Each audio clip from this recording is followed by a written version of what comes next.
Hello, everyone. We're back for what session? Is this 12? 12, I think, of Bonegarden. Uh, so, let's get this party started. Last week, there was a huge running battle through the halls. After the huge running battle through the same halls the previous week, or the previous session, this time they were fighting vampires and uh, uh, kind of having a difficult time of it. Um, but eventually, they got the vampires on the run, but they managed to kidnap Katya and try to drag her away, but you managed to stop that with a barrier spell. Katya found out that Ristico, Ingramangle, is her father, and apparently he is the vampire lord of this strange metallic crypt that Egan and Hoffman have a theory about. What is your theory?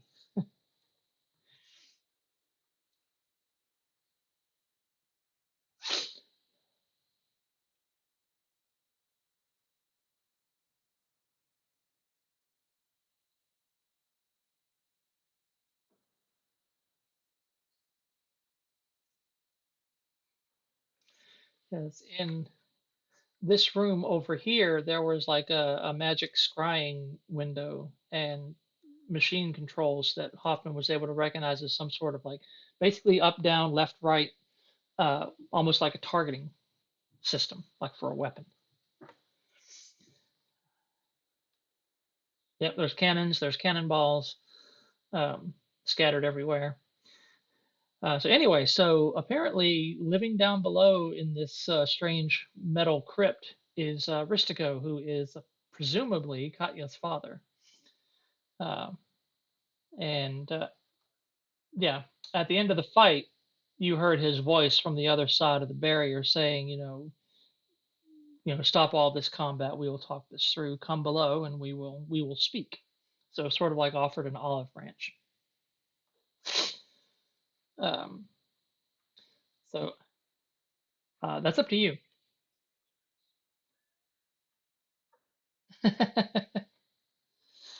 Well, he didn't. Well, never mind. I'm not going to say too much.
Well, I mean, there's not a whole lot of time for conversation if you're going to drop the barrier, because remember these other vampires are still here, so they could theoretically hear all this while you're talking to each other.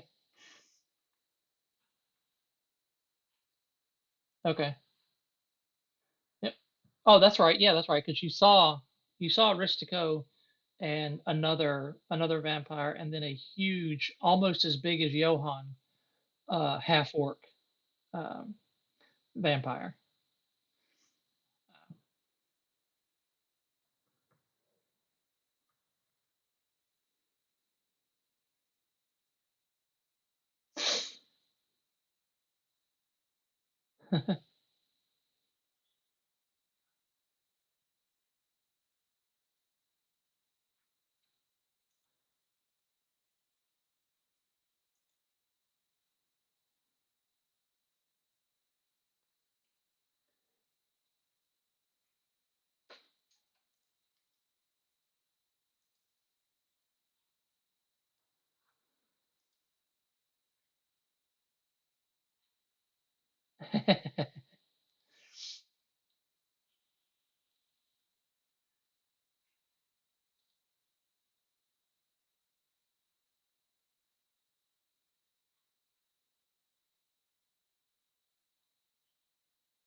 Yeah, they are vampires.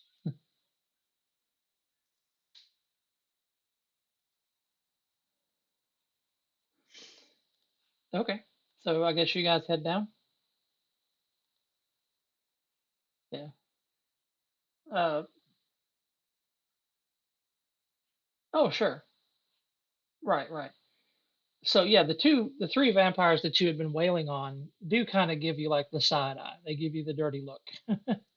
They're not a whole lot happier about this than you are.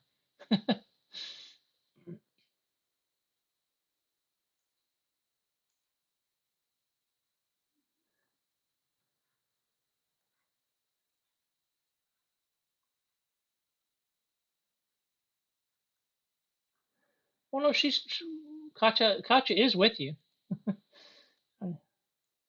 No, no, yeah. Egan stop that with the barrier, and the guy couldn't get through it. He couldn't do enough damage to the 14 tough. What was it? 12 toughness barrier. Yeah. Right. Okay.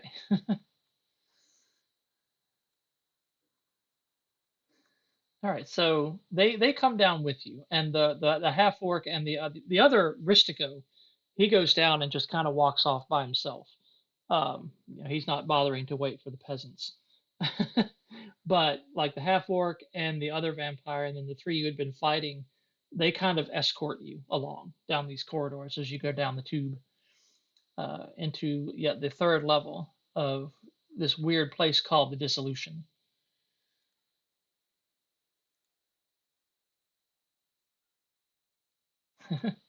Okay, so I've just kind of used the whole party token to show you what's going on. So you guys go down another corridor, obviously much more clean and well taken care of. um, yeah, there's no bloody footprints or any of that stuff. um,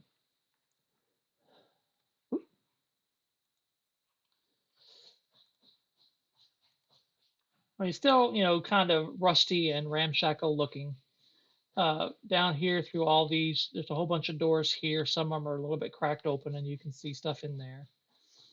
Um, but that's mainly because I didn't draw very good boxes when I was making the dynamic lighting. I didn't close them up all the way. Okay, and it's like cabling and cabling and tubes and just kind of weird structures. And you're taken into this room. Those are all the vampires.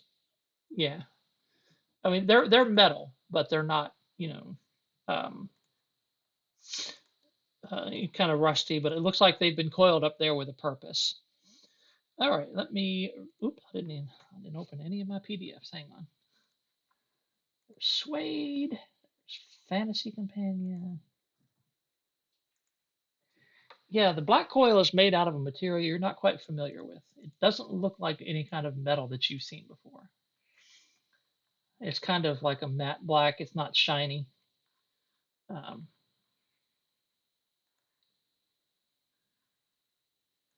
and I will read the description of this room to you as soon as I get to it.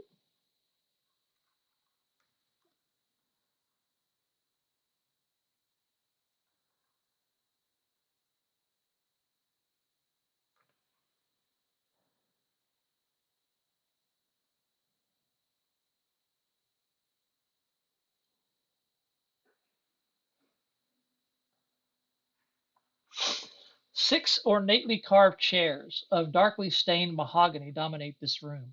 Each chair depicts a serpentine figure etched onto the back, twisting into grossly oversized dragon head at the top.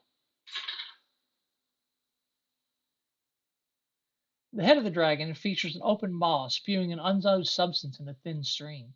The room is otherwise unremarkable except for the walls and a raised dais facing these chairs. Around the perimeter of the room, heavens have been imprinted upon the walls. Each wall features a different view of the stars, seemingly carved into the surface. The dais supports a handrail 3 feet tall and semicircular in shape. Standing on the dais is Ristico Ingramangle, having a commanding view of the stars on the wall facing the chairs, as this were some sort of observation platform. Uh, um, so yeah, this is Ristico. This, of course, is the female vampire you fought. These are the two rogues, and I'm using different icons, but it's just to help differentiate them a little bit better. And this is the half orc, big brute guy over here.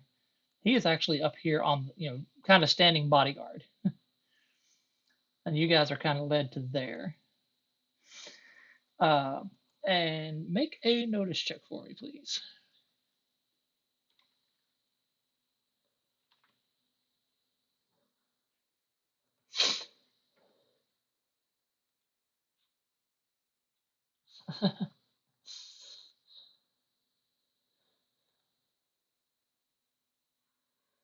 All right, Katla sees it. All right, so as you're coming into this room, you kind of manage to take a glance down this hallway, and you can see that there's a clear, almost like maybe glass viewing pane right here, and beyond it is just this weird green slime-like substance. And you can make a science roll. Did Hoffman make the roll? Hoffman did not. Okay. You didn't see that. You failed the notice check to see that. You did quite pick.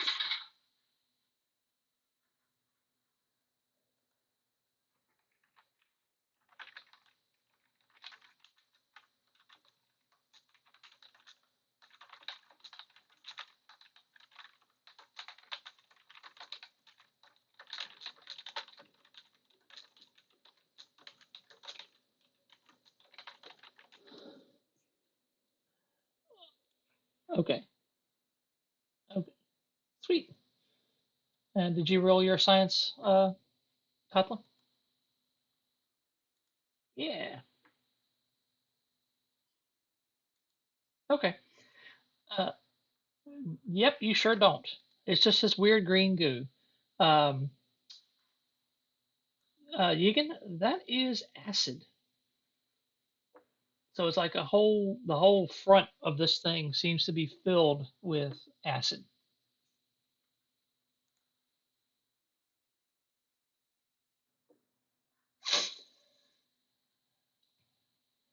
And he goes, and Ristico holds his hands up. My guests, you are welcome, and you are welcome to stay.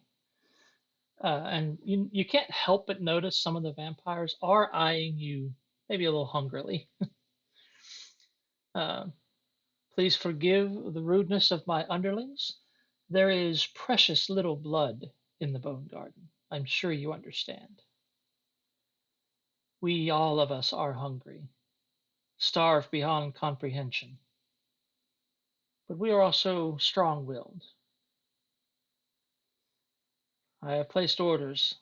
None of my people are to harm you, unless you decide otherwise. Have we an agreement?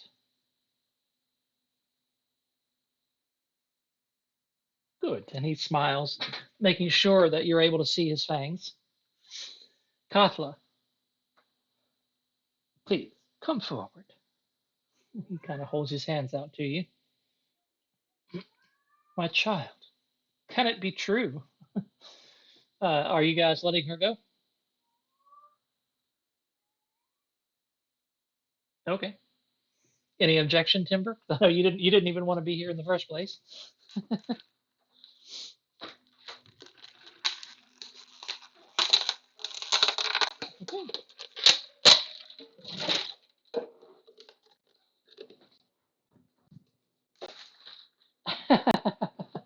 Not a complete room, right?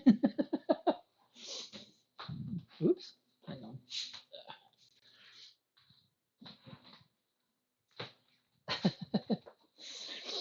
on.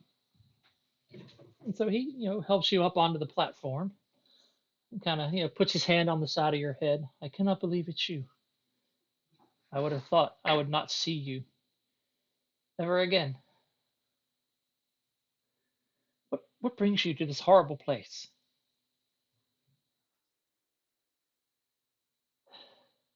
You shouldn't have.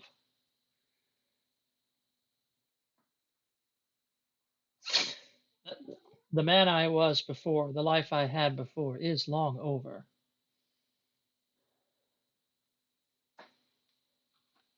I am now trapped here as all other undead are, incapable of leaving, trapped in a stalemate with the Blood Governor.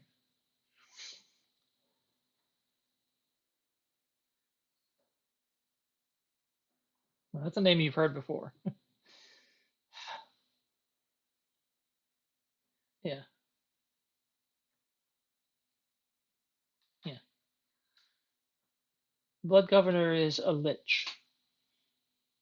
He alone rules the Bone Garden, despite my best efforts to depose him.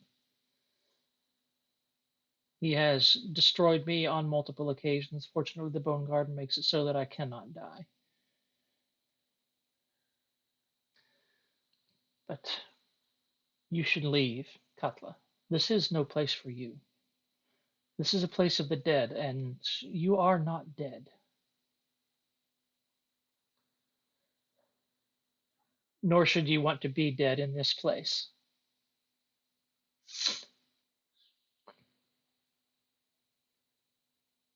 Well, I would assume you have the power to prove them wrong.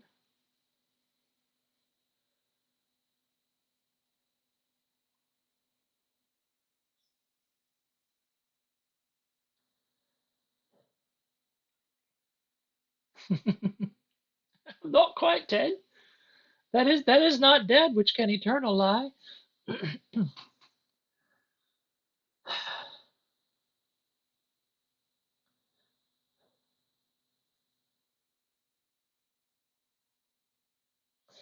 Of course, the rest of you realize that you're also here for the last piece of her heart, which is supposed to give you a wish once you put it together.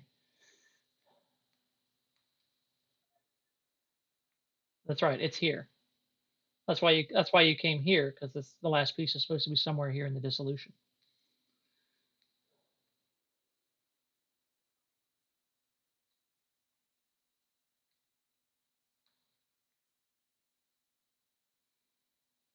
Your wish? You have a wish? You are a powerful spellcaster if you can wish.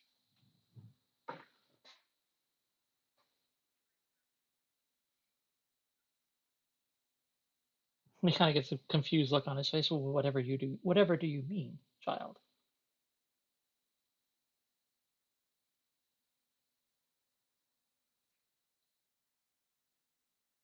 He kind of, puts his hand to his chin and looks very thoughtful for a minute.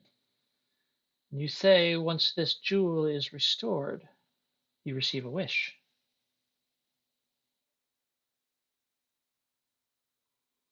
Oh.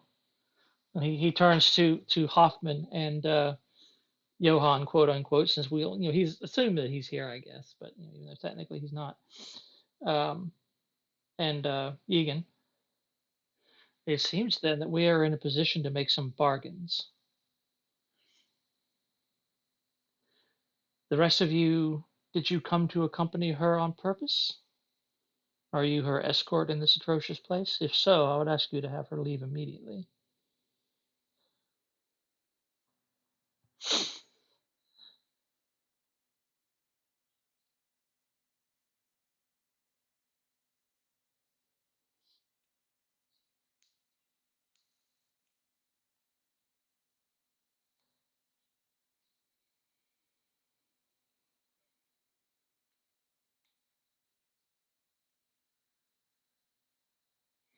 That kind of gets all of the assembled vampires to just kind of look at each other when you say that, almost conspiratorially.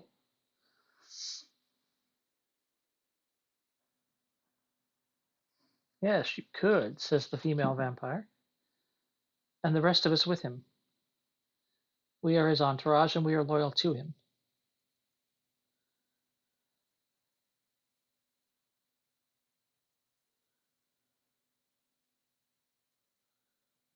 We all still here? Everyone went quiet. Okay, okay.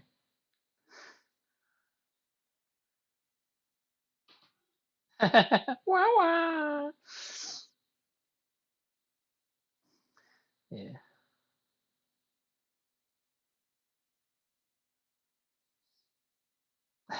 Okay. So I will tell you that I have the last piece of this gemstone that will fit into place, and if my child is correct, grant her a wish. But I have wishes of my own that perhaps you can carry out for me.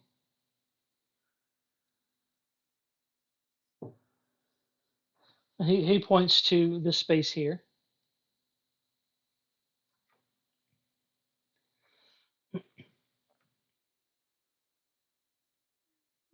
This empty spot. There are 6 chairs. I've done a lot of research on what this strange location is, the dissolution.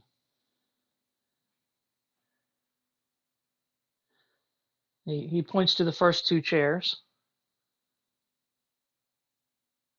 weapons, and then he points to the next 3 chairs, um, power, and he points to the last 2 chairs, control. One of the control chairs is missing. I should like to have it returned to me so that the dissolution can once again come to its full power.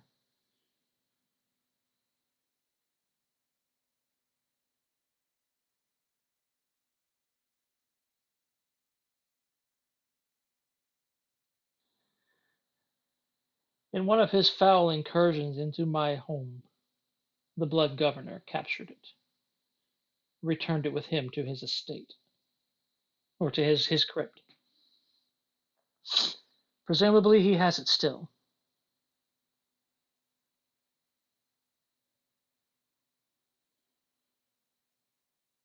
And as I see this, we can do this one of 2 ways. Katya gives me that gem. I restore it and make my wish. Or you fetch the last throne from the Bone Gardener. I mean, the Bone Governor, or the Blood Governor, there we go, and bring it here. And then I give you the stone for her to make her wish. Choice, choice is yours.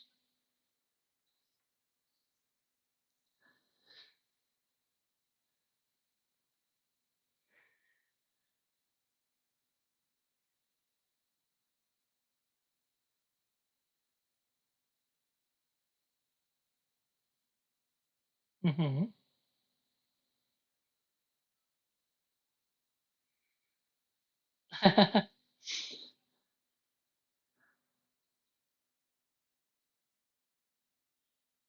Oh, yeah, you probably have to strap it to Johan's back. These are huge. These are like large, 6.5, 7 foot tall mahogany thrones. Um, there you go. That's right. Yeah, he can. Yeah, you can. You'd be able to carry it. So there is, if you look, I've shared the image of it with you. You should be able to see it pretty well. You should be able to see it on your screen.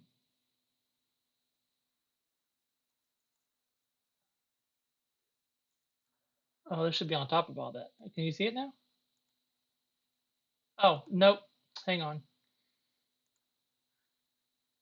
How about now?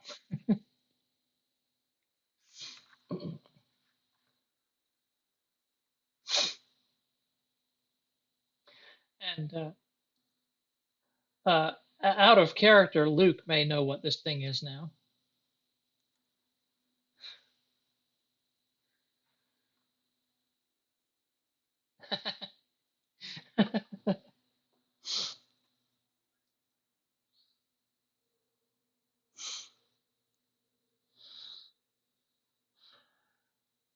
So, which would you prefer? Yeah. Right, right, yeah. What is your preference then?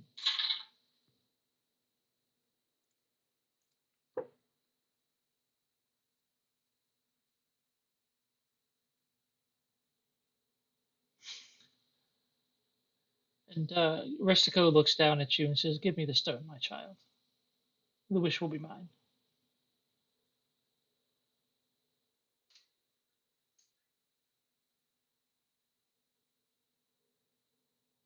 I have no wish for war on anyone.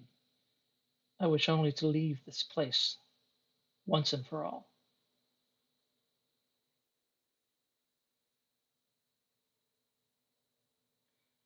Spend the eternity of the rest of my life with you.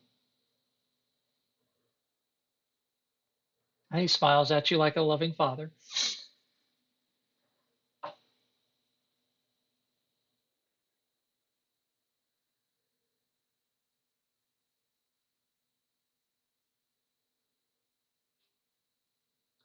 Slaughter him as much as you may, that won't stop him.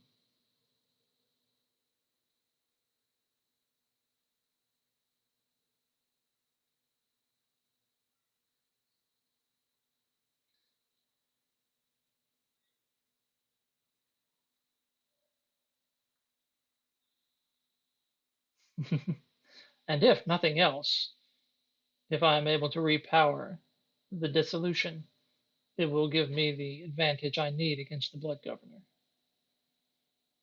He,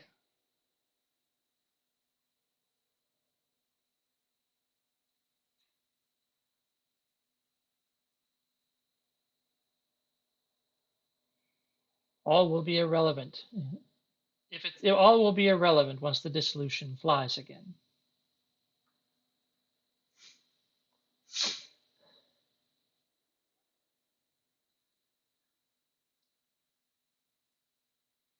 Always.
So we have reached an accord.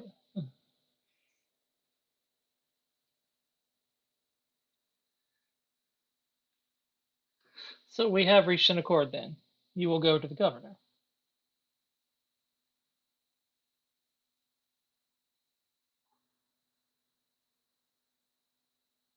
Very well.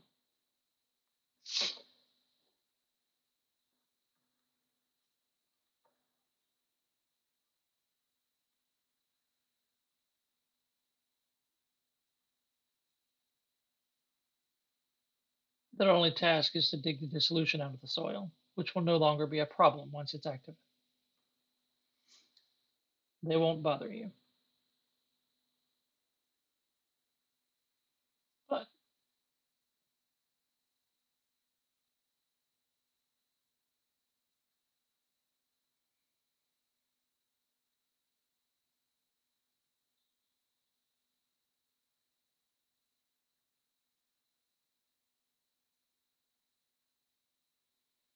if you're knowledgeable in the strange workings of this machine, then yes.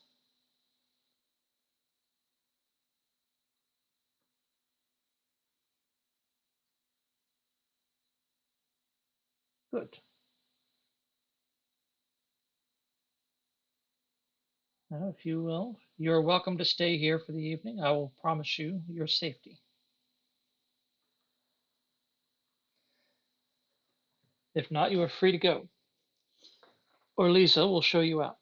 And he gestures to the woman. She just kind of looks over her shoulder at him and nods.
Yeah, that goes away in an hour. Yeah.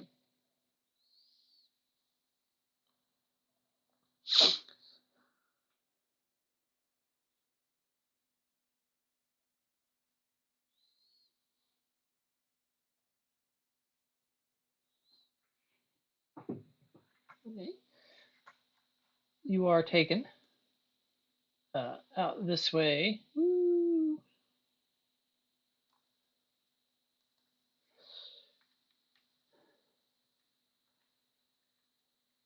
And down. And it's not. They are not accustomed here to guests, so there are like minimal conveniences in here. But the door is lockable. So now it is a locked door. But I guess you can get out your bedrolls. But it is at least clean. There isn't rusty metal that you could roll over in your sleep and give yourself tetanus in the middle of the night. But there is a bar that you can actually slide across to bar the door from the inside so that people can't easily get in.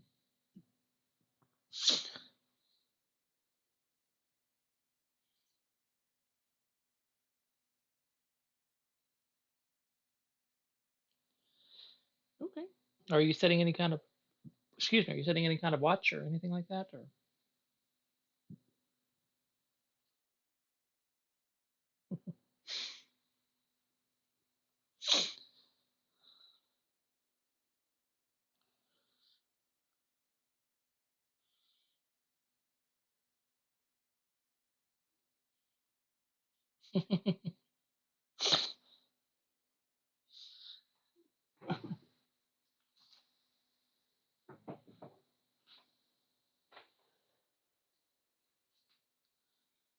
yeah, you lose.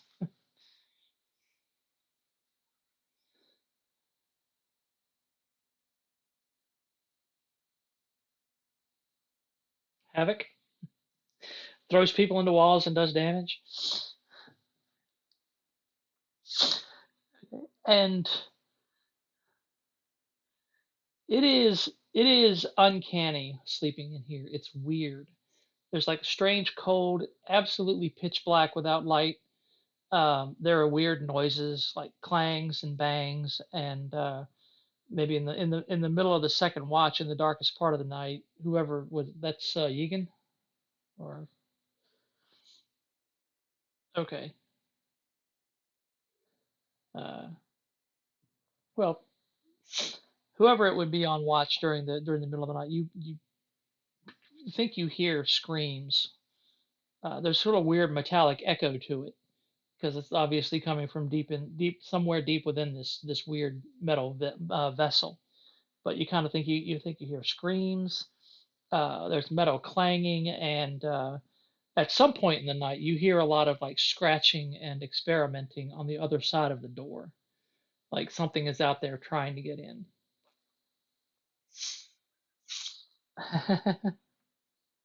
uh, um, so it is. I'll need everyone to make maybe a spirit check.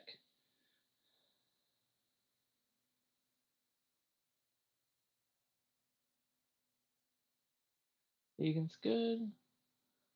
Hoffman fails. Timber is good. Actually, Hoffman doesn't sleep very well. Maybe the maybe it's, it sounds so much like home he stays awake to listen to it or something.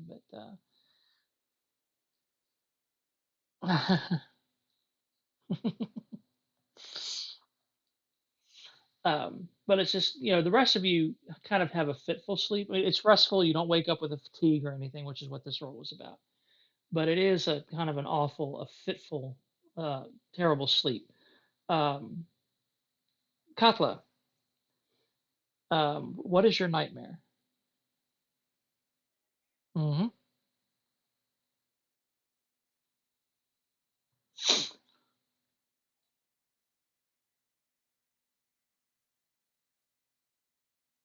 No.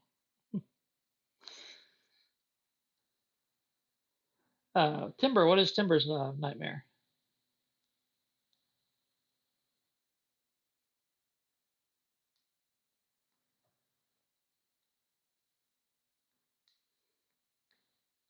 Like the unseelie portion of the Feywild?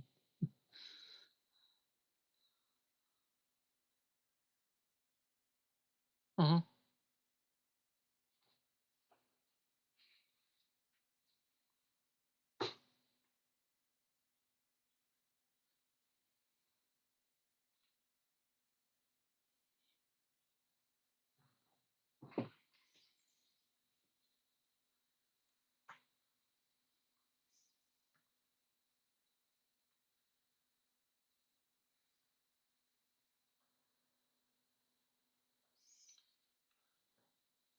Okay, sounds good. What about Egan?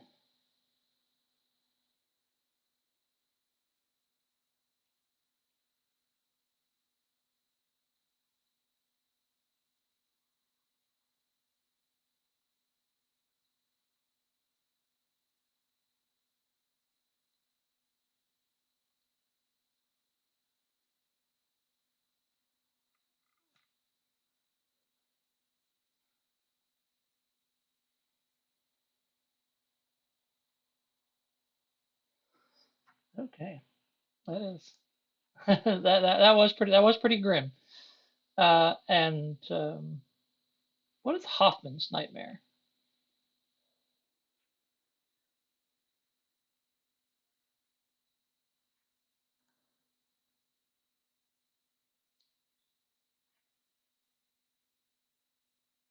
Mhm.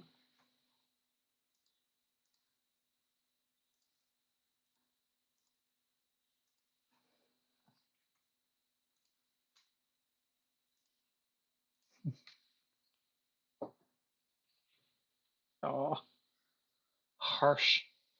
So you failed this roll, so you wake up with a level of fatigue. You are not feeling good in the morning.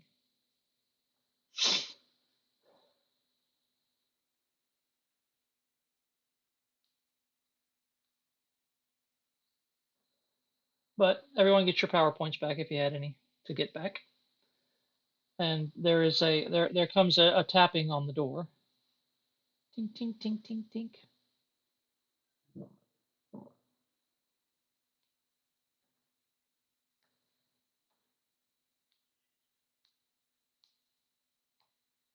Okay, sure.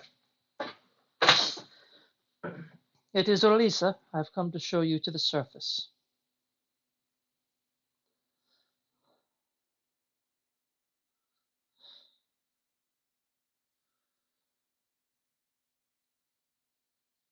Yeah. And she kind of gets a knowing smile. I trust you all slept well. And she gestures towards the uh, ladders that go up to the surface.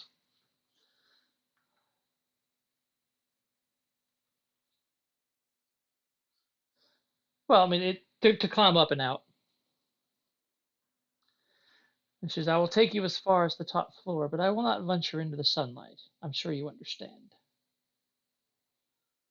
I will also keep the ghouls at bay. They are not at all happy over what you've done to them.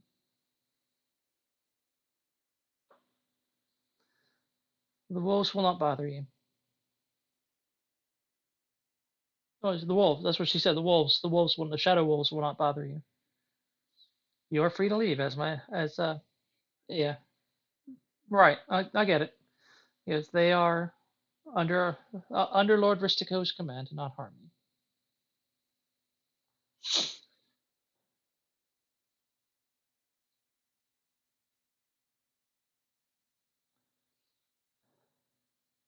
And he kind of, since Egan's the one who spoke up, or Lisa kind of glares at you, um, and places her hand on Katla's shoulder.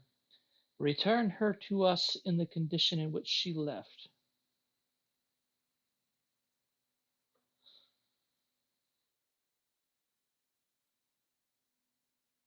Unless, of course, she would like to remain here with us,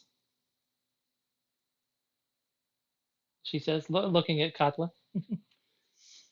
She's, oh, right, no.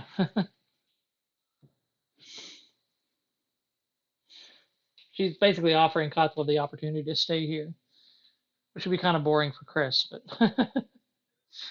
yeah, so you can go with your friends. That's fine. Be careful. I will tell you, and she holds up a finger. I will tell you the secret. If given the opportunity to leave this place, you will leave with your father and your mother.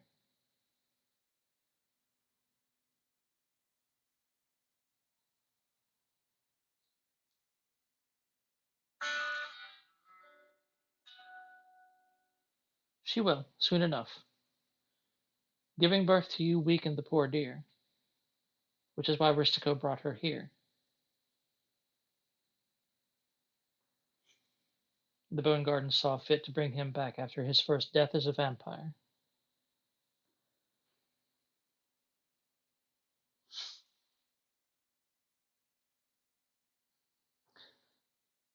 The Blood Governor. Ristico, during the first opportunity, during his first opportunity to challenge the leadership of the Blood Governor.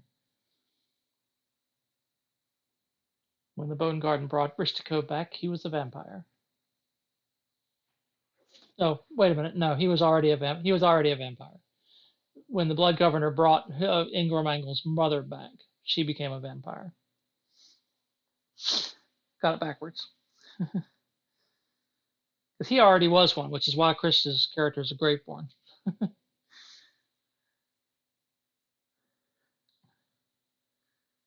Her name is Teresa. She is the perpetual captive of a man named Karth. We will. Yes, you have. Mm-hmm. Yep.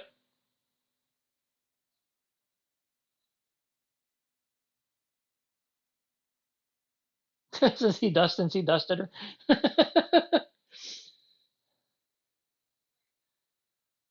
The lady who was playing the bone organ in the very first session. The kind of weird woman who never said anything and just kind of looked around and didn't talk and yeah.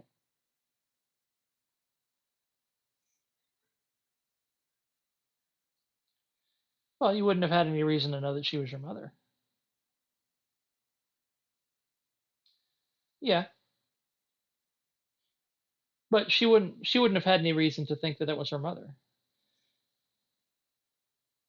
because the she was giving birth to this half undead child got her very ill. So Ristico brought her here uh, to get you know some get some help and yeah. And when she was killed, she came back as a vampire as well.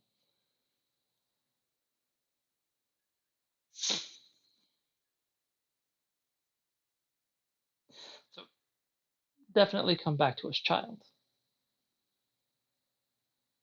I have not seen my Lord Ristico as amused as this in ages.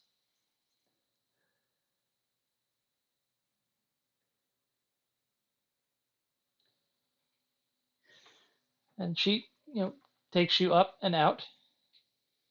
Um, And the ghouls are all locked up in their rooms again, but you can hear them howling and pounding on the door and screaming and wailing. They are not happy campers. And then up at the top, the 16 shadow wolves that were here all just kind of lurk around in the corners, glaring at you and growling. Like they'd like to have a second shot at you too, but they do keep their distance. Uh,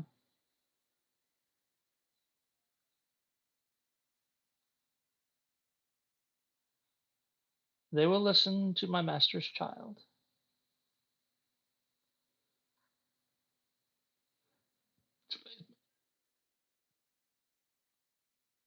They will obey her. All right, so you guys are here. You've known from finding various maps and whatnot that the Blood Governor is here. If that's where you want to go,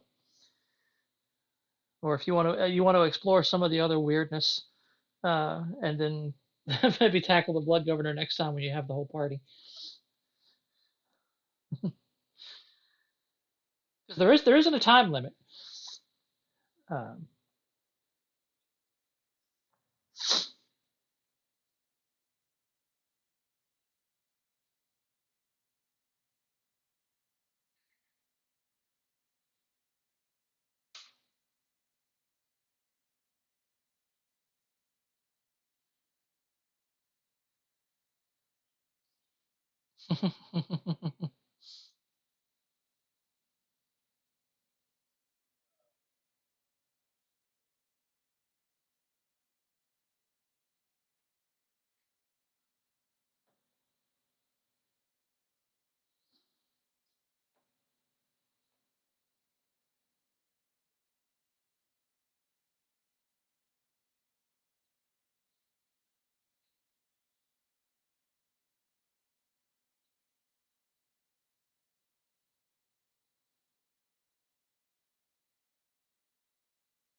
yeah, you escorted them out to the ruins where your horses were.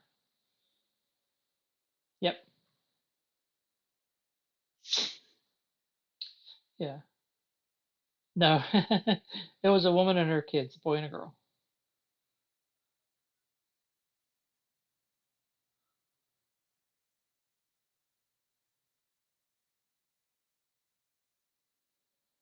Uh, no, Timber and Johann took them uh, so Johann could do that trick to let them out.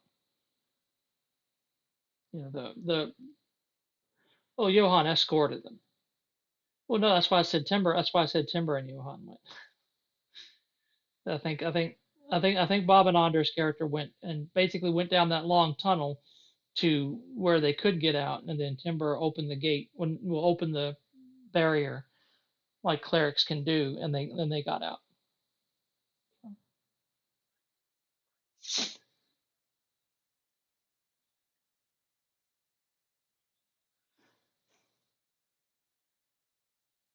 Hmm.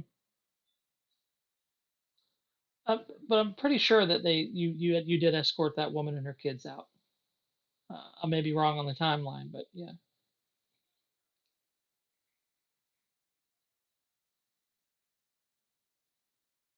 yeah,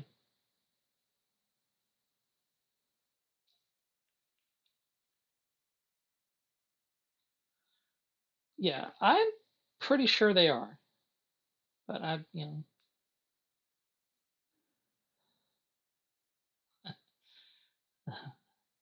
yeah. What is it? We got 12 episodes so far at about 3 hours each. It's only 36 hours of footage. So. Well, this happened, I think, in like the second episode, so it shouldn't be too hard to find. But I'm not going to do it. So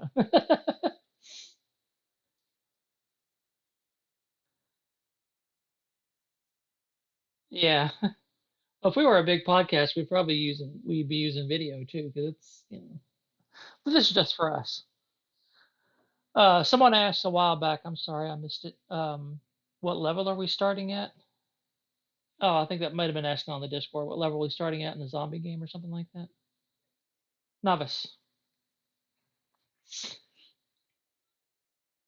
Yep. Right. And there are some setting rules.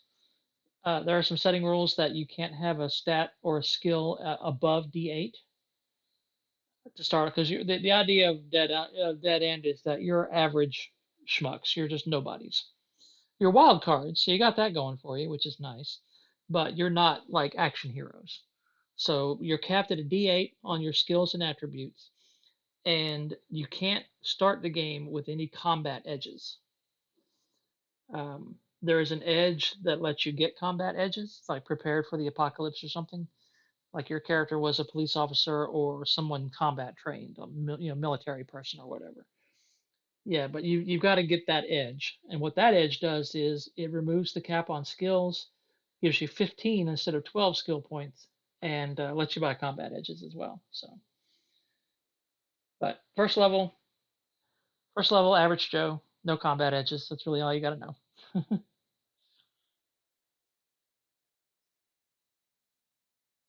um, if you accept the invitation to the Dead End game, I have uploaded a Dead End like player's guide that you can look through, the PDF.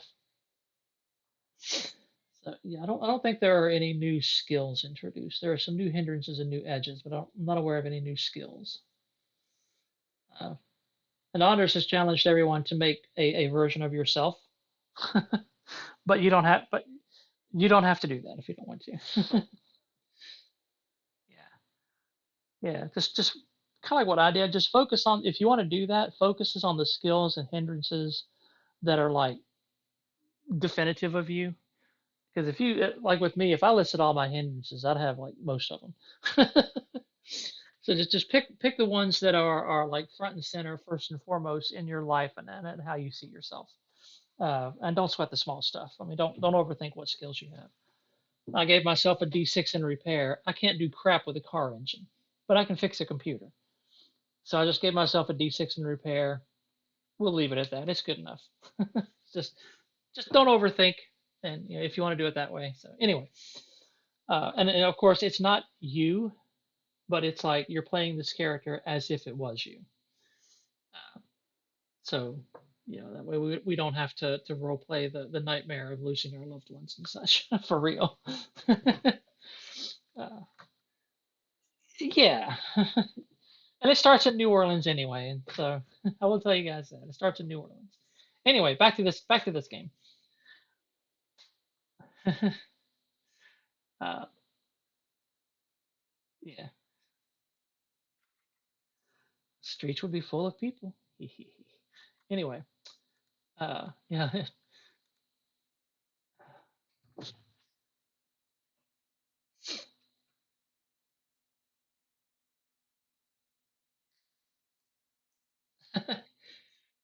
yeah. If you're a shut in, you might actually do pretty good.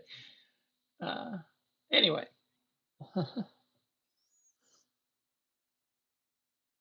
yeah.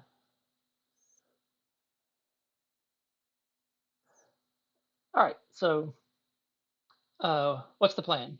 And there's a couple of places you haven't been yet, like this whatever this is here. There's this giant tree down here you haven't seen yet. The crematorium you haven't been to. The rose garden.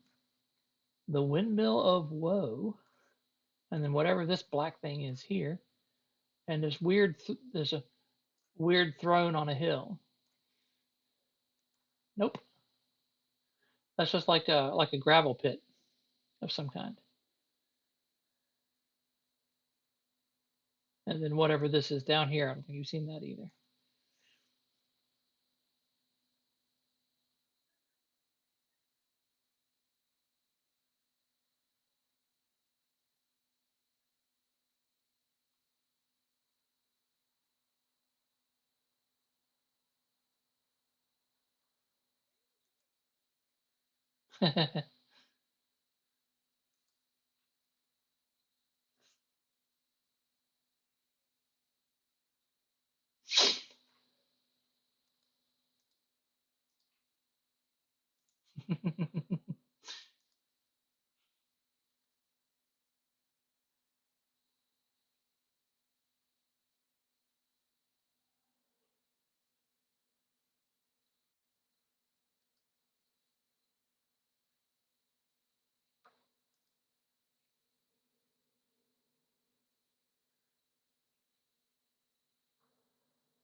Hmm.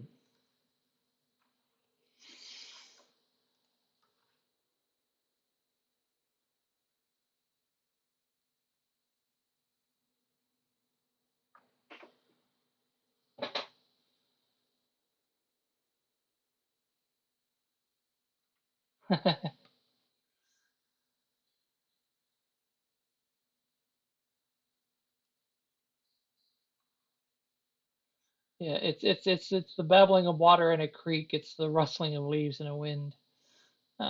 The creaking of limbs against one another. It's the sound of it is the literal voice of nature.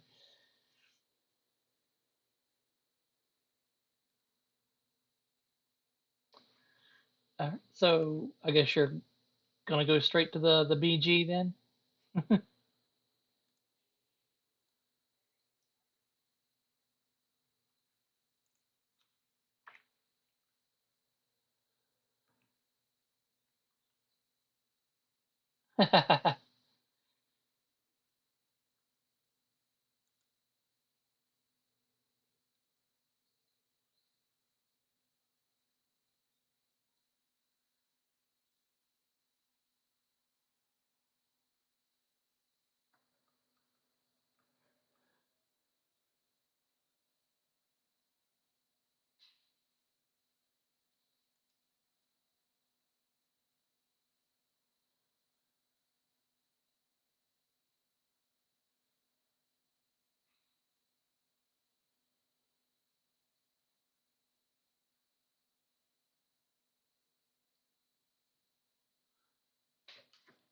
Oh, El Medina,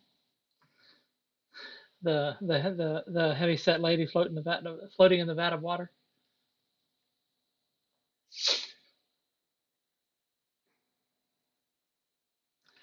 She has a ring of sustenance and a ring of water breathing. She's quite happy. She's she doesn't feel her weight. Yeah, kind of did, because you know where to go to get your book too. Or did you remember that? You weren't there for that, were you?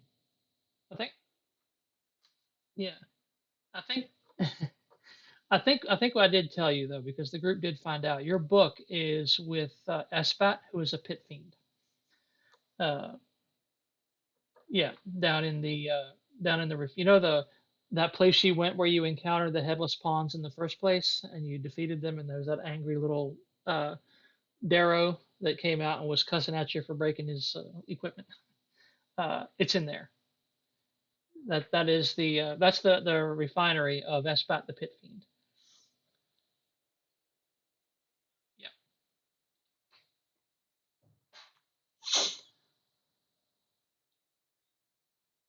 Ronnie. Yeah, yeah. And I remember Anders at the time asked, why doesn't she help all these people get out?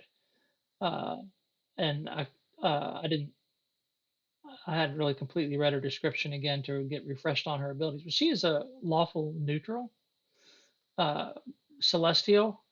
Yeah, she's called a protector. It's lawful neutral. The duty she was given was to prevent war between Lord Slan, the abyssal vampire, and Esbat, the pit fiend, down in Descent. So that's what she is there for. She isn't there to escort people to safety. That's not what she was told to do. And being lawful neutral, she's not going to do what she wasn't told to do. That's kind of how Celestials are. They at least how I like to run them. They are their alignment basically.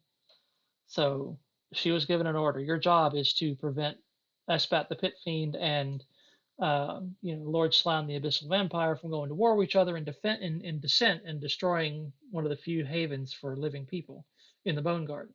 And that's what she's gonna do, doggone it. That's all she's gonna do.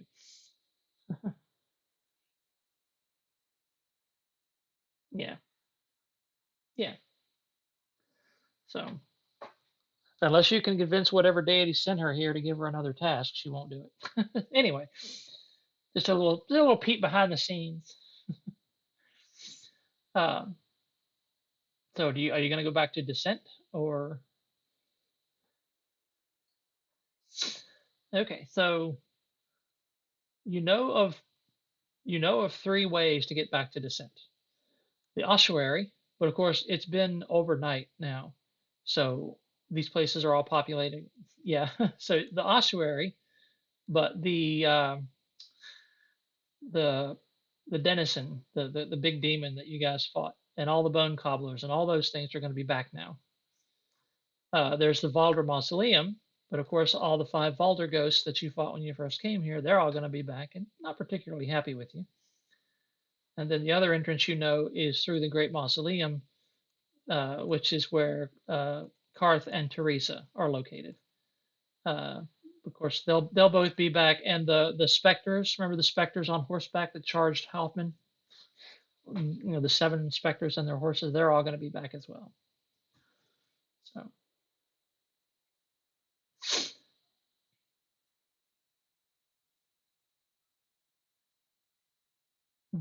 the screen.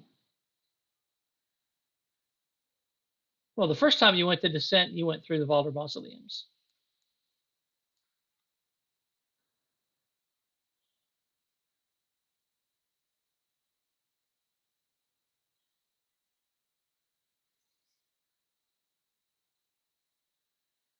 No, that's just it's in Genevieve Valder's tomb, and she's not going to be too happy to see you guys. And the Great Maus, the way down from the Great Mausoleum, you actually haven't found yet, but you were told that one of the passages in Descent goes up to the Great Mausoleum. So you know there's one there, but you don't know where it is.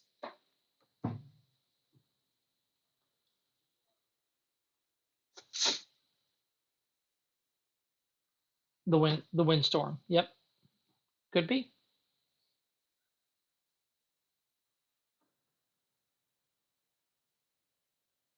Well, found a way to turn the box off.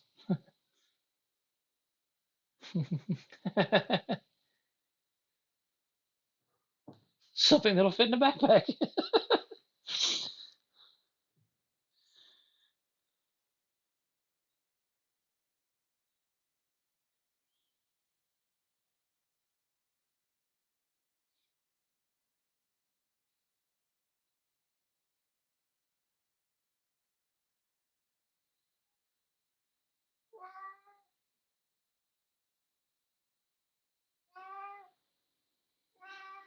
I mean, the least amount of things to fight would probably be in the Great Mausoleum.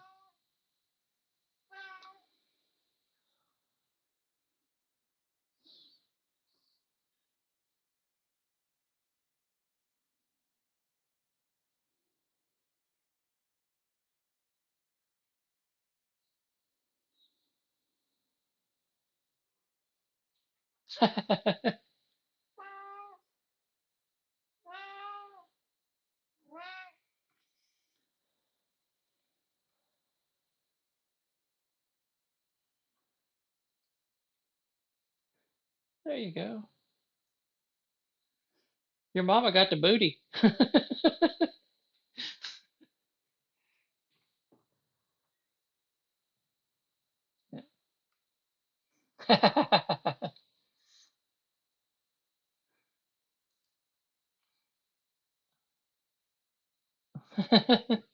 I guess you can see the picture. Can y'all see the picture I put up? Okay. Yeah, she got the booty.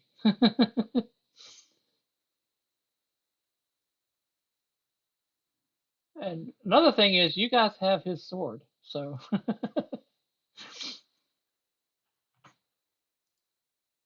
oh yeah. So he's not gonna be happy about that either. I think he was carrying it, but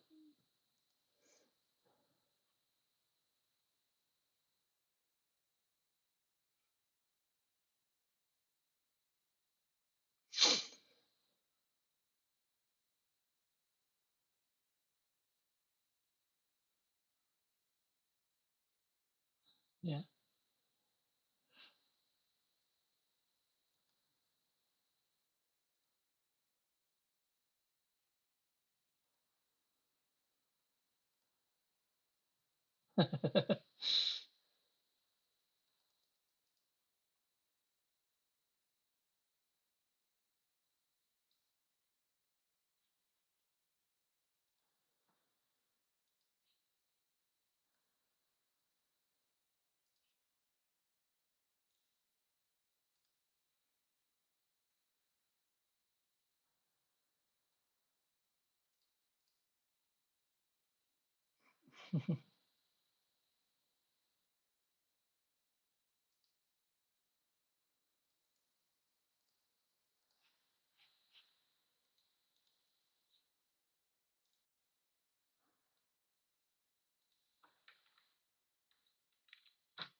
The feng shui of the room was off. That, that chair tied the whole room together. All right, so you guys are heading down to the Great Mausoleum then?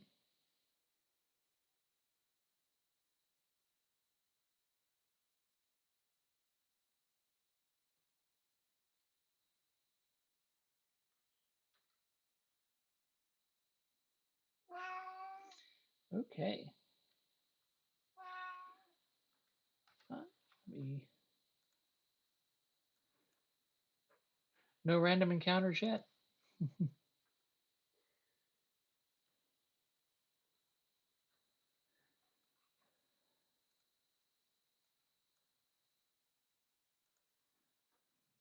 All righty. No face cards? You're golden.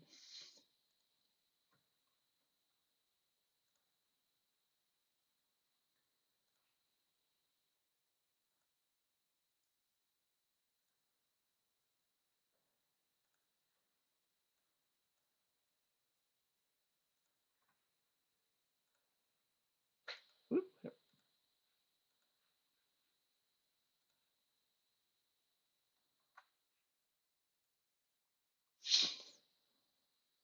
there is Hoffman, and there is Katla. Oop, Hoffman is he's huge.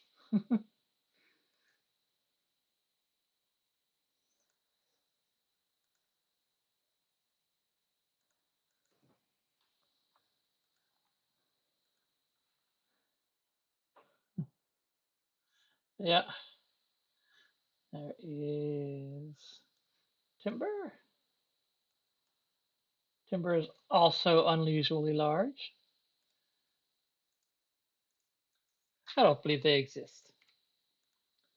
There is, uh, it's probably been an hour, sure. And here is Buttercup.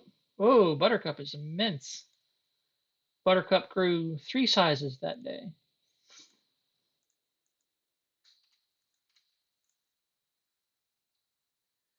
And Kitty.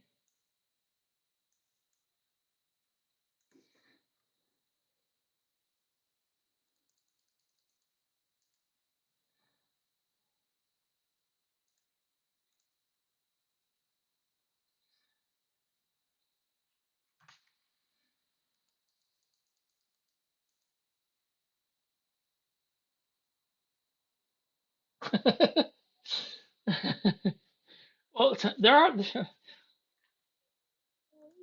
yeah, they're awful.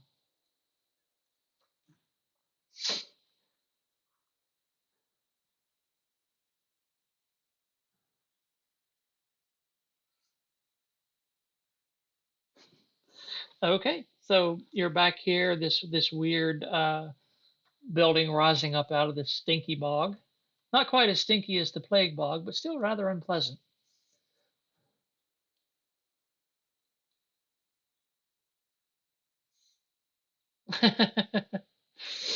And remember, the last time you were here, there were these weird black blobs that rose up. And you don't know yet if the Bone Garden has any effect on oozes.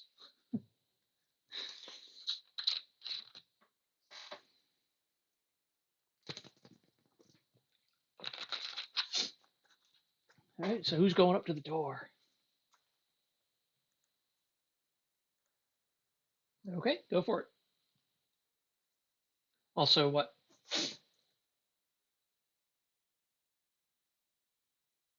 Oh, okay. Okay. Yeah, you can, that door is still open and unlocked, but I need everyone to make a notice check.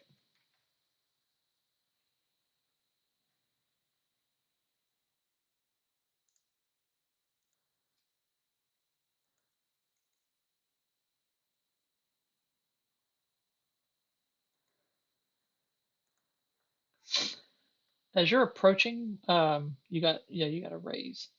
Yeah, easily enough for Egan to notice. As you come up, you realize that the two gargoyle statues on the top of this structure have their heads aren't in the same position they were when you started your approach. They now seem to be looking at you, and everyone else gets a card, but you're the only one that actually notices them moving, or that they have moved.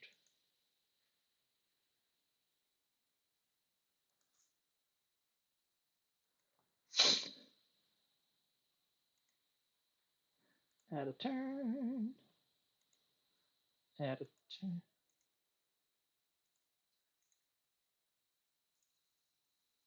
Yeah.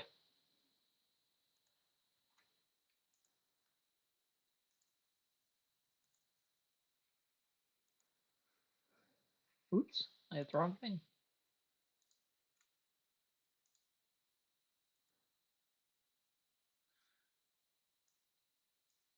Oh. Time to leave. Hoffman gets the red Joker. Everyone grab a Benny.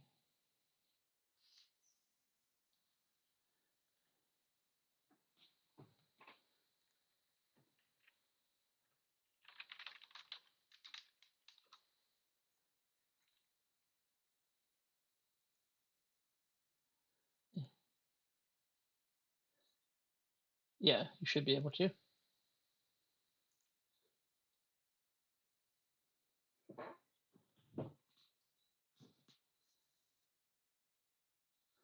Hmm. And you made your notice check, so you get a card. You can act. Um,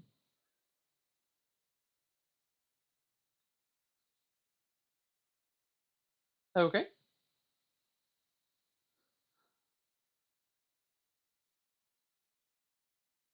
Okay.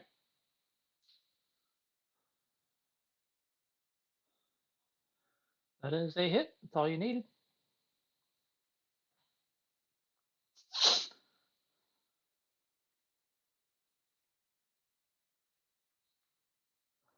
Oh,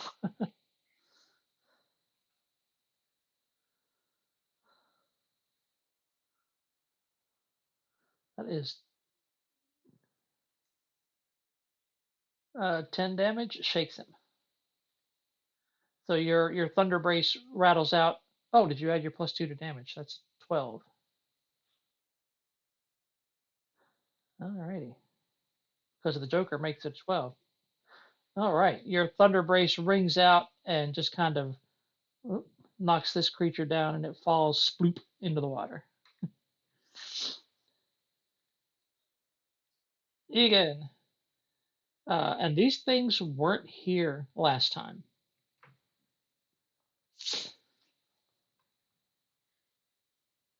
Because it's only been like 2 days for you guys. So you would remember that you didn't fight gargoyles on your way out last time.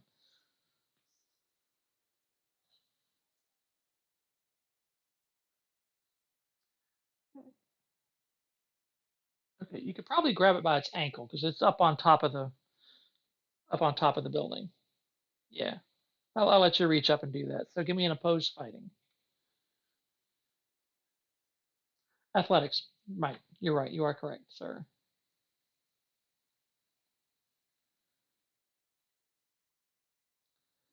Okay.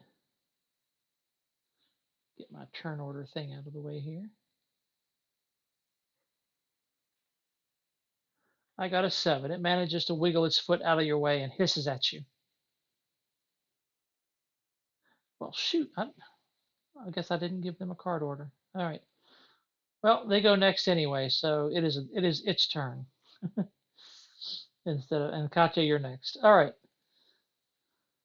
So it is also going to do opposed athletics. It is going to try to push you into that sloppy water in your nice heavy armor.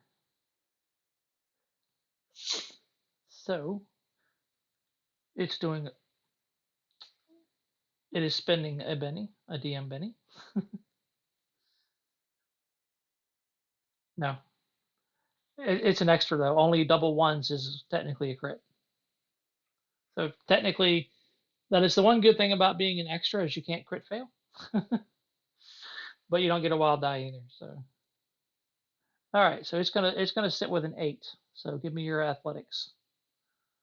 A 5. Yeah.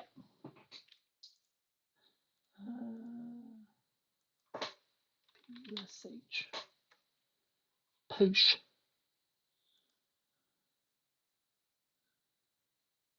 Oh, I'm sorry. It's opposed strength. My bad. Yeah. Let me look up his strength. His strength is a D10, so I rolled a D10, so we'll keep it at that. Um, okay. Sure. That's fine. I'll give. Okay. Fair enough. Still on same roll. Okay. Uh, push 1 inch with a raise. No raise.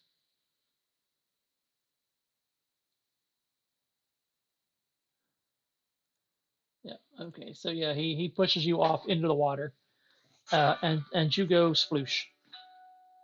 Uh, the mud here is probably about 8 feet deep, so it is just like barely over your head. Um, it would still take athletics check to climb or swim your way out. Gotcha. Um, oh, sure, that's fine. Gargoyles. Gargoyles on the roof of the mausoleum have come to life. And as I mentioned to the others, you don't remember fighting gargoyles on your way out of here, so this is like a new addition to the decoration.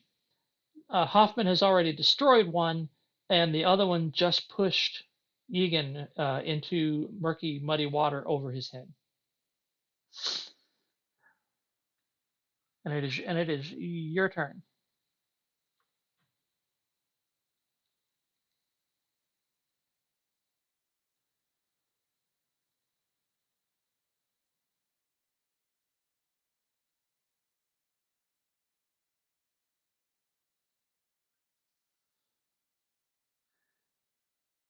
Oh, hit with a raise.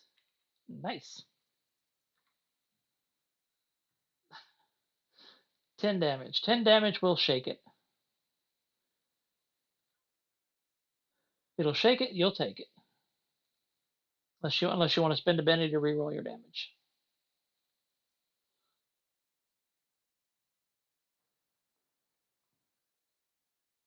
Okay. Egan, your turn. Oh, you're right. I did. It is your turn. I just went on ahead and got cards ready for the next round. Sorry about that.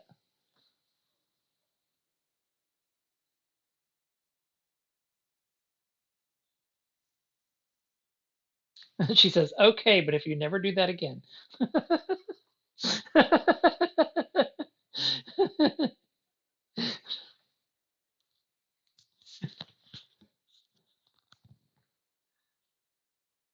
Oh, okay.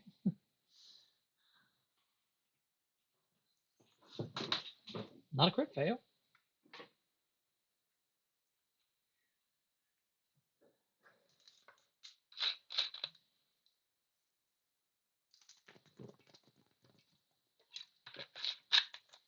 I'm sorry, it's a bony.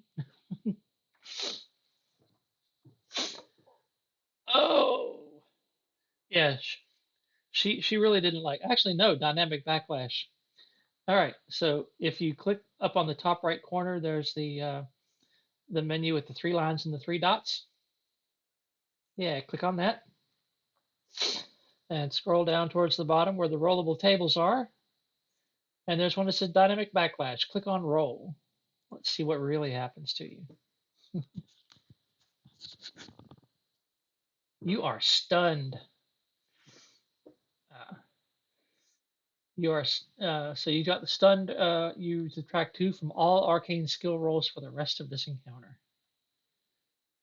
So she's really not happy with you for some reason.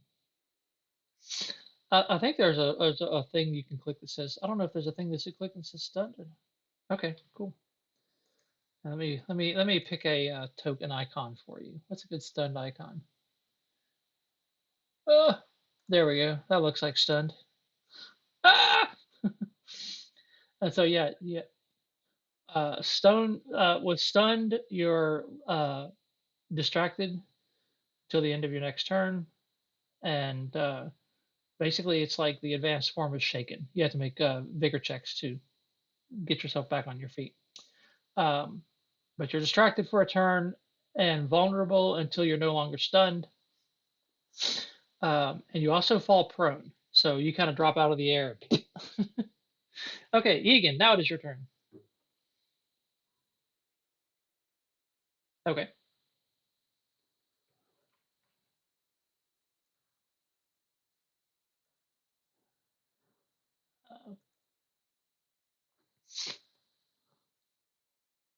Okay.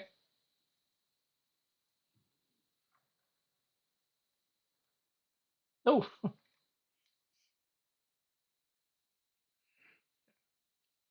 yep. But yeah, you're kind of like knee deep in this murky mud, really nasty.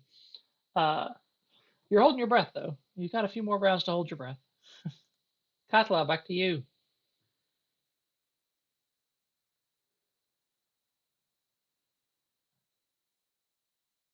Okay. Pew that pew. Another hit with another raise. You're blinding him. Oh, okay. Huh. Okay. Still a hit with a raise. Roll your damage. That's a 10. He was shaken. He was already shaken. So, yes. But of course, Egan, unfortunately, is still. You see bubbles. Bloop, bloop, bloop. uh, um, it lets him breathe water. But I think, let me look it up. I think you have to touch him. I don't know what the range on that is. I shall look it up for you.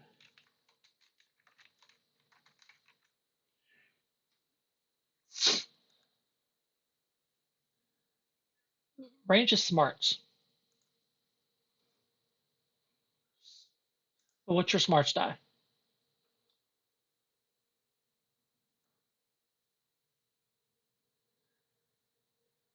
Unless it's 4 heat, you can get him.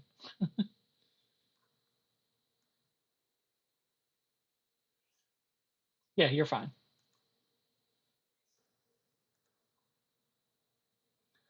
Because this isn't like the plague bog. You can see, uh, the you can see the top of Egan's head poking above the water, but he can't quite get up enough to breathe. But you fail to cast environmental protection on him. Why does it say unskilled?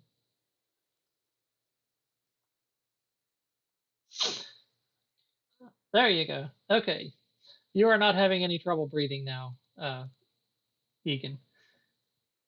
Yeah, and so we're not in combat anymore, so you can eventually get to shore. So you can put yourself back up where you were, because I'm assuming that uncomfortably dripping with mud and guck, but you can go back to where you were.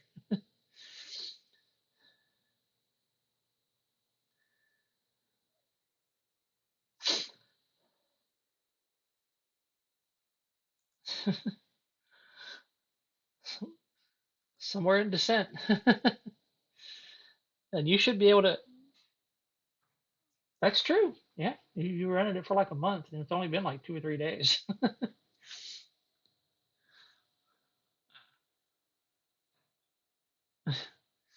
So you should be able to open that door, Luke. You should be able to click.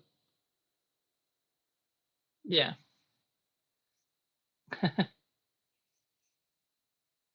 yeah,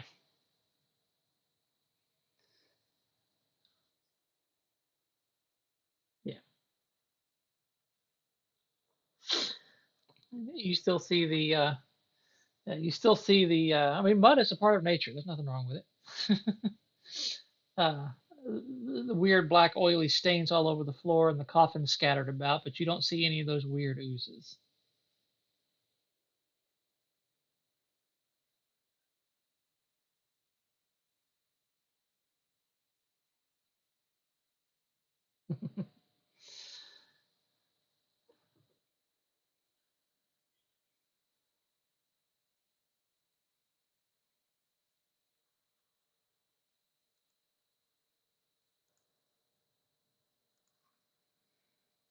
Yep. Yeah. Someone. You, I mean, you only drop prone. You're not unconscious. Um, but basically, for the remainder of the encounter here in the Grand Mausoleum, remember you're at -2 on your spell casting.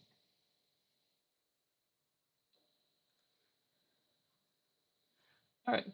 So the oozes aren't coming out at you again. Um,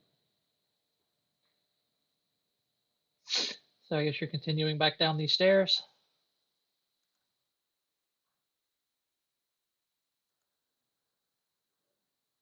Oh yeah. Okay.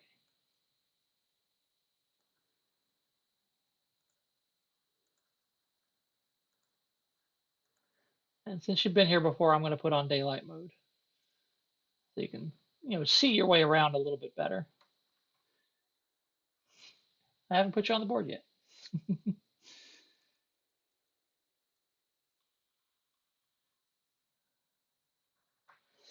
All right.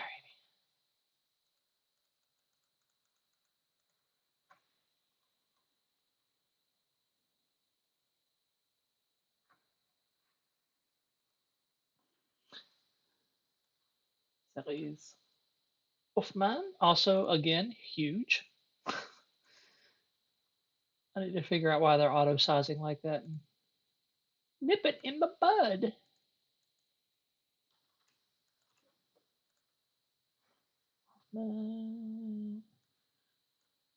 Katla,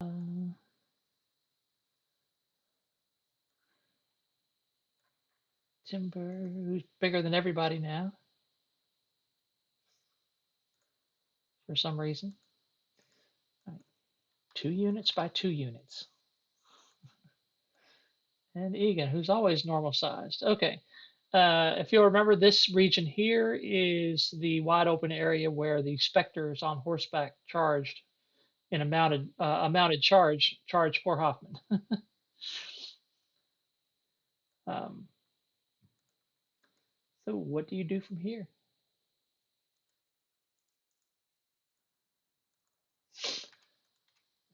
That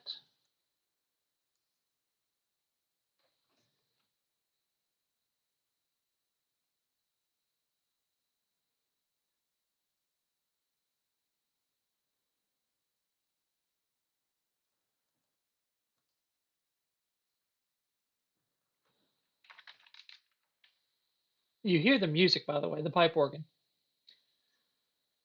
A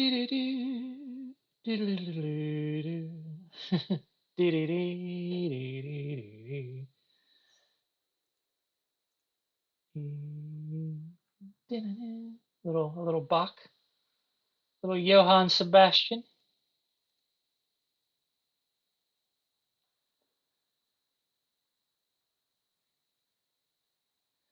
Uh,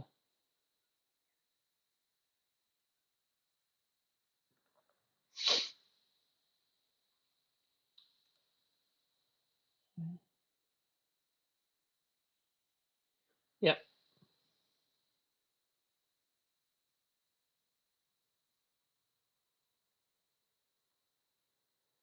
and Yep. I can't find the original mini that I used for her. I'll just use this Lady Ghost. And Karth is still locked in this cell here. He sees you approaching. He stands up and grabs the bars and shakes them. Let me out of here. I must tend to my lady. Her flowers, they're dying. What you've done.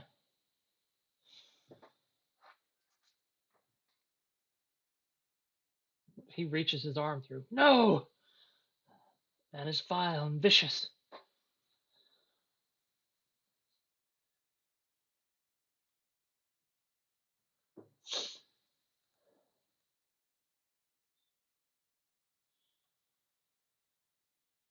Why would you care?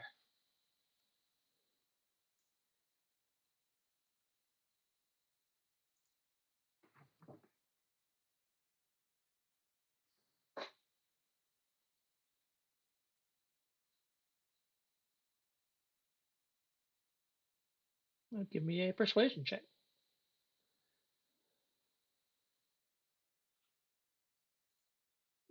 Yeah, you've come to take her from me. Why should I trust you for anything? At least let me out of here and defend her in proper combat.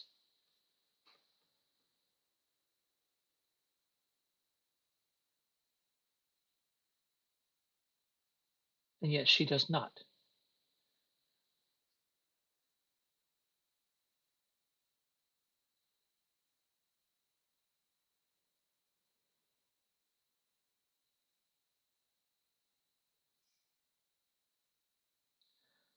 He closes his eyes. She was my betrothed. Seduced she was by the vampire Ristigo,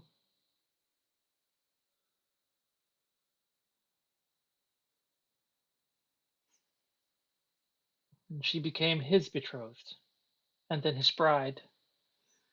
Despite all my best efforts to win her back, it was.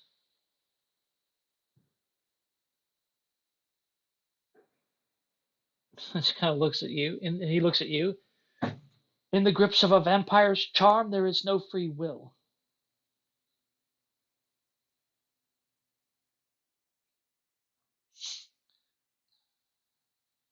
She struck ill, and he carried her off here for God knows why.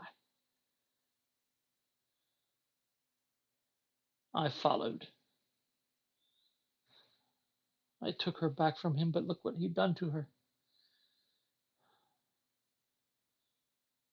Her mind has never been the same since she's been with him.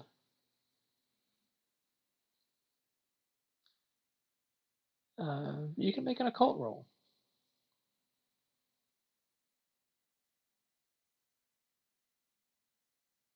I don't think anyone asked what he was.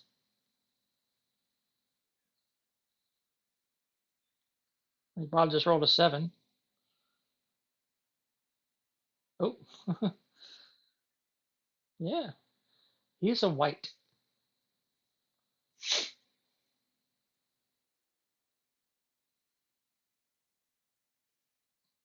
They're a powerful corporeal undead. They're like a step above uh, ghouls, and they usually have like this soul chilling touch.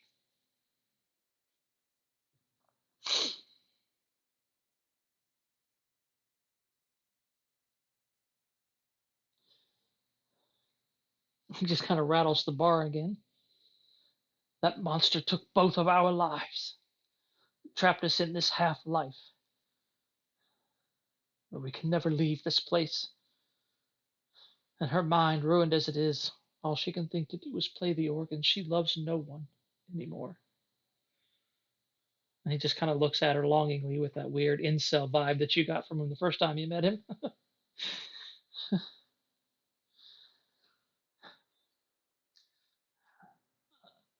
I love her with whatever is left of my unbeating heart. I love her.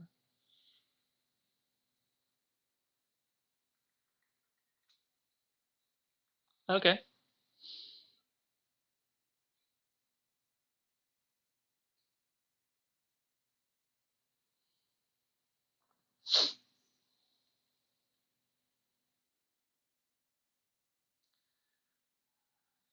and mama, mama, mama, mother, mom, and Karth just kind of stares at you, mother.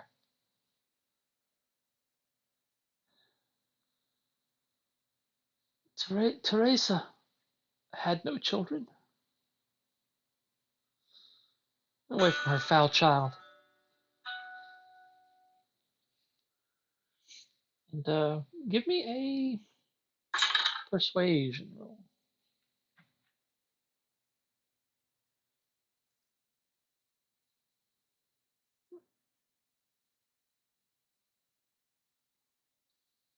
She gets a 7. You should have a D. You should have a D4 in persuasion. Everyone does. But uh,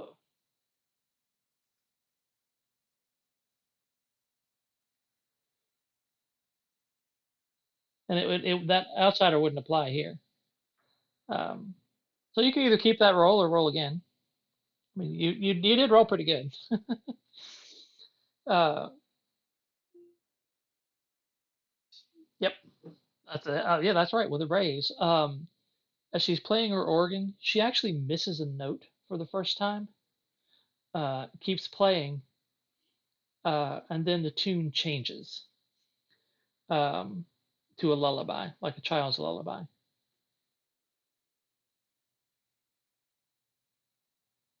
And the weird kind of blank expression she has does just kind of turn like wistful and sad.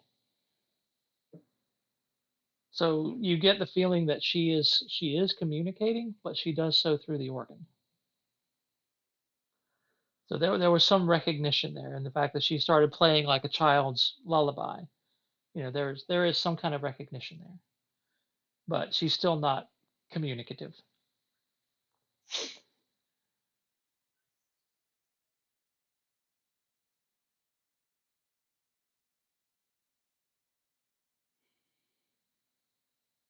Um,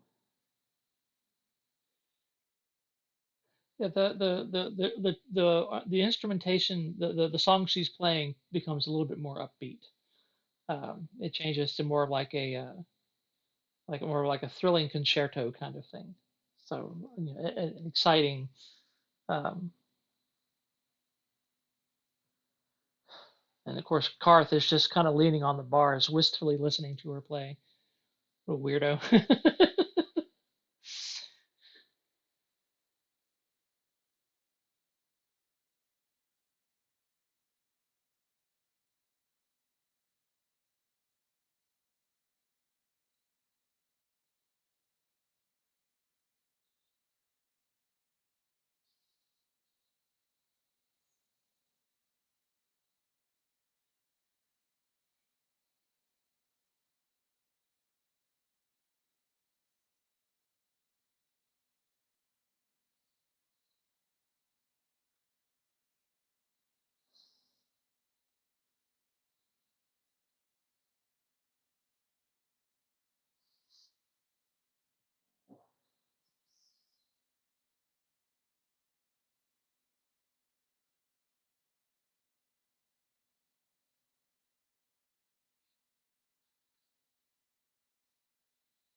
Mhm.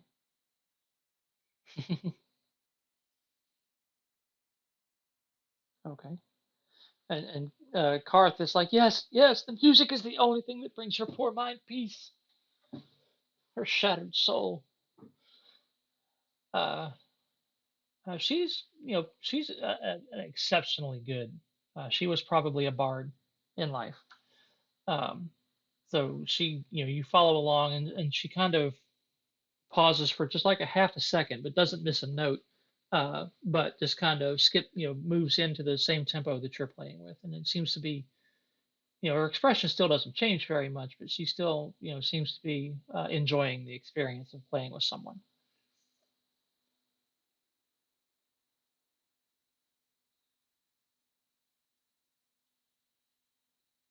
Yeah, she's right next to her.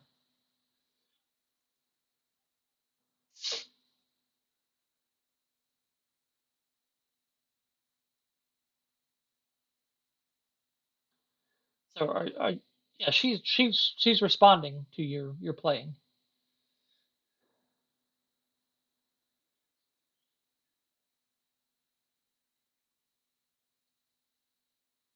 It's the only thing that will, says Karth. He just kind of goes down onto his knees like he's falling in love with her all over again.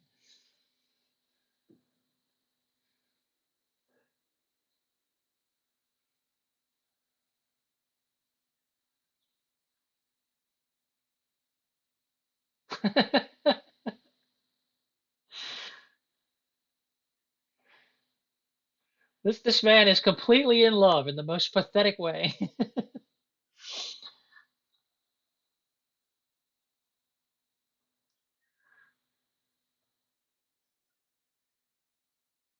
What?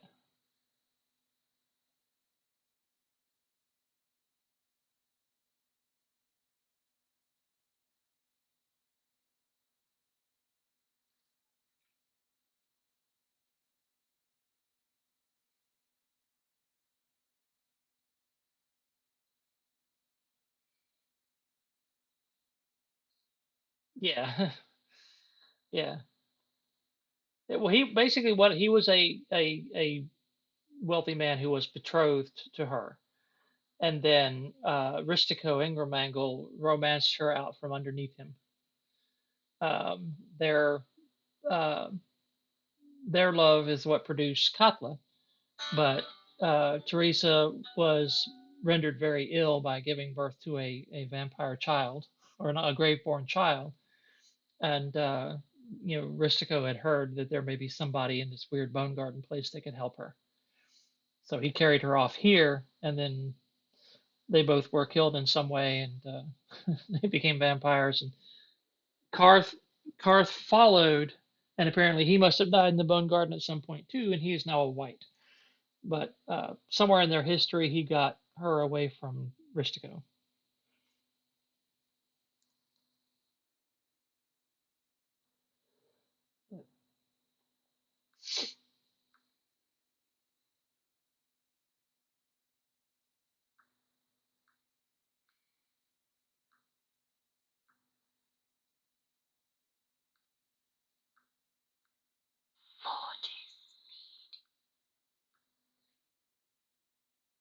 Hello and welcome to Atop the Fourth Wall, where bad comics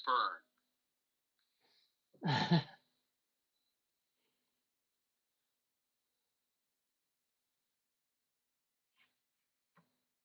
Not really. No, it's a it,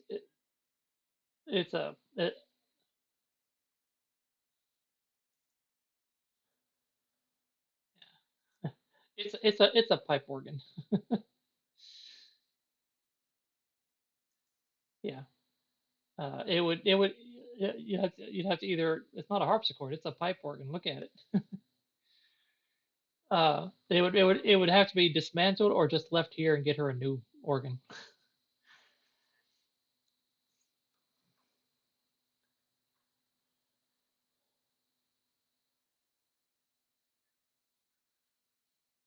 Hmm.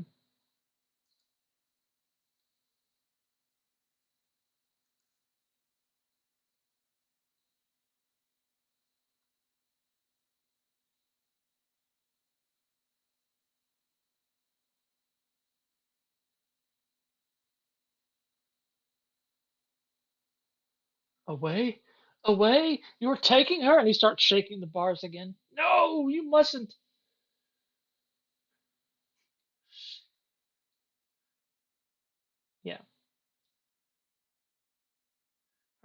presence and her music is the only thing that gives my torturous existence meaning. Don't take her from me.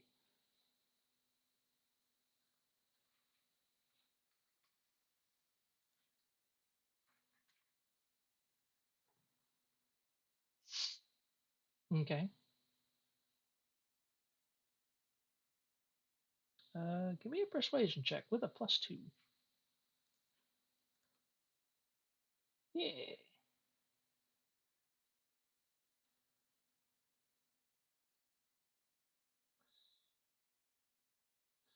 Yes. So that's gonna be a 5. And if you yes, yes, absolutely. No. You may roll aid, Hoffman.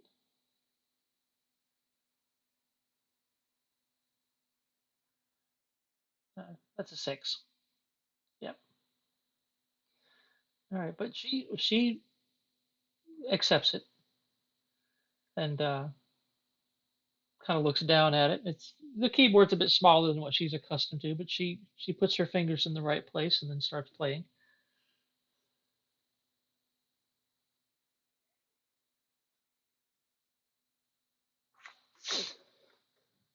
And he is raging, practically frothing at the mouth.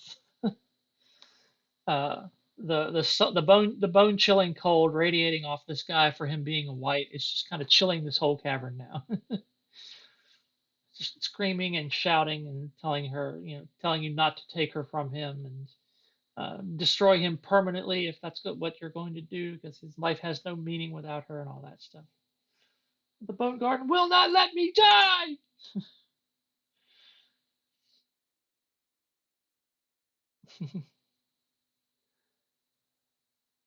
So I guess you guys are now heading up this way here.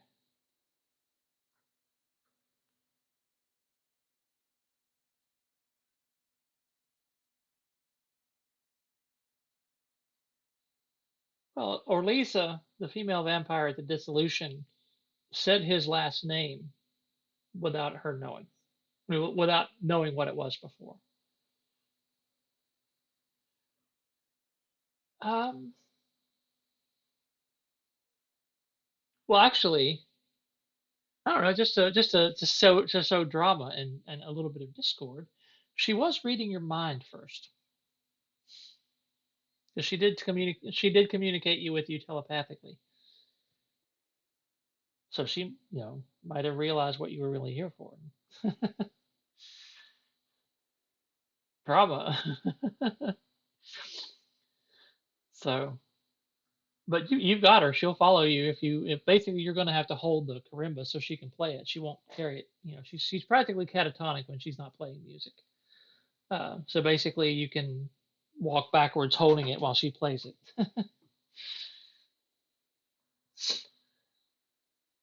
Yeah.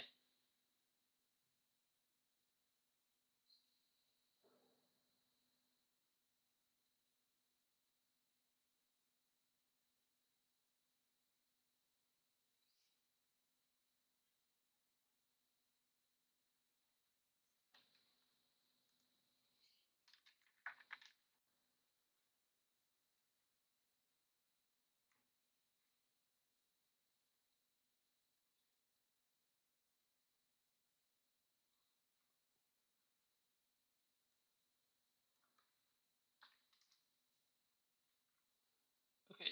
You remember that round gourd thing that your mom used to have, Bob, with the little metal twigs, and you could play a tune on it? That's a kalimba. Actually, so yeah, so she can hold it and play it then. Yeah,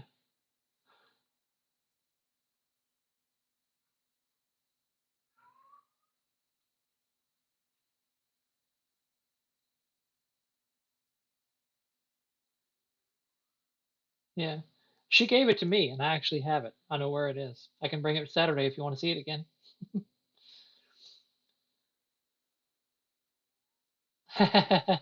It's- yeah, just for the memory of it. All right, so Are you guys heading down this corridor then? That's the one passage you haven't explored with the big wind tunnel. Or well, that's why Egan offered you put you in his backpack.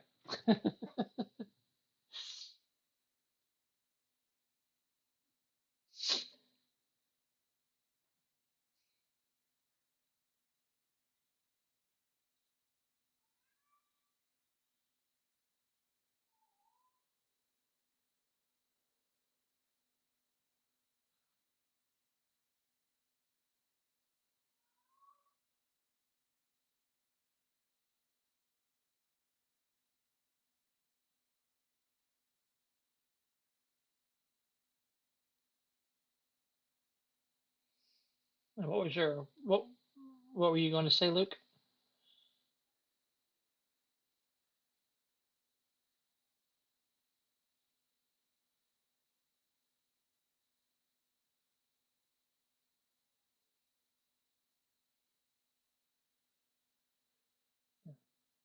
A vampire who's probably terribly hungry.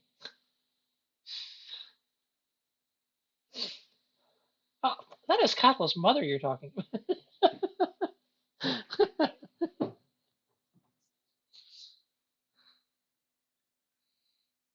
To be fair.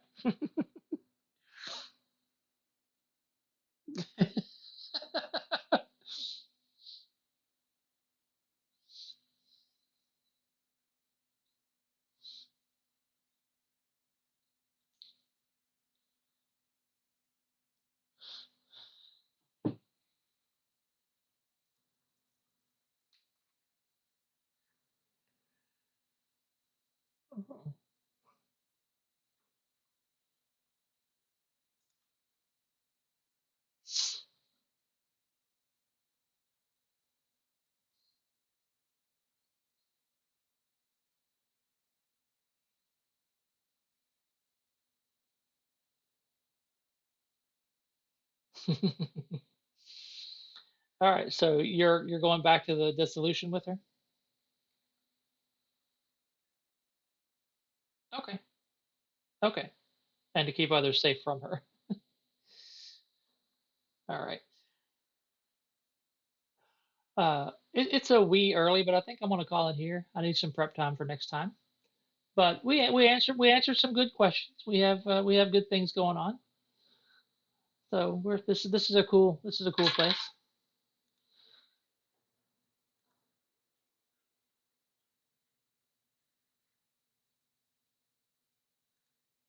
Oh no, that's all right. I'm it,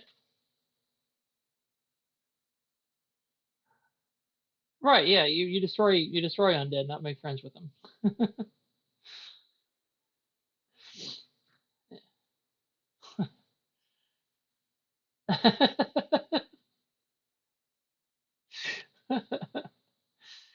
That's the nicest way to put it, I suppose.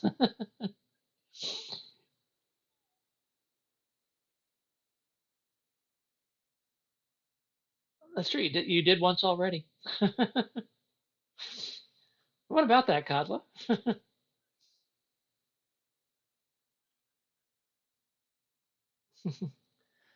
He's not.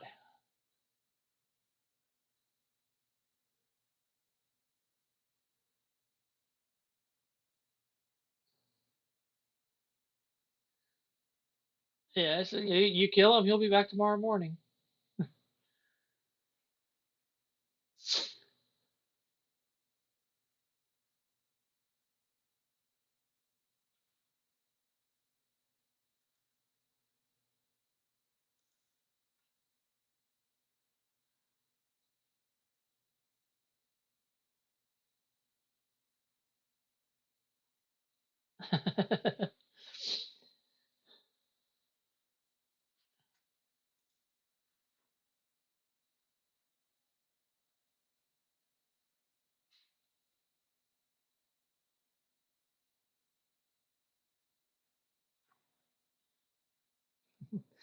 All right. Well, it's been a good. I think it's a pretty good session. Even though I'm calling. Maybe I'm calling it a little ahead of time, but I think we got some cool stuff done tonight. It was a lot of fun.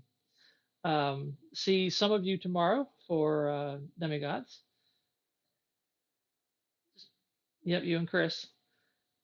And then next Friday night, about 7 o'clock online for the session one of, well, character creation for those who haven't had characters yet, but session one for Dead End.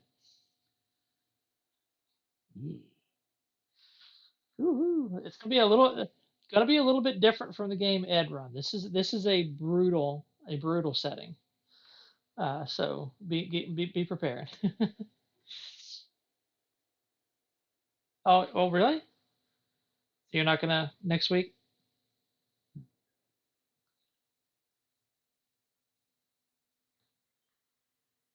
Uh, yeah, Cinco de Mayo.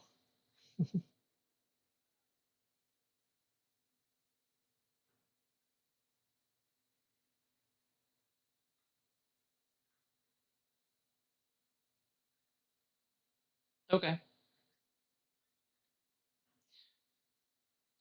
okay, sure,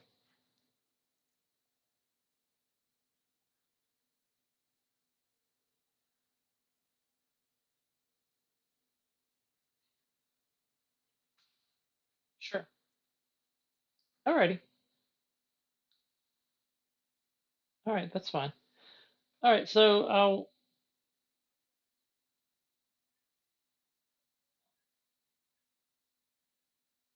oh, cool. Have fun. Have fun. All right, I'll talk to y'all later. I'm gonna go on ahead and start recording or stop recording. Take care, everyone.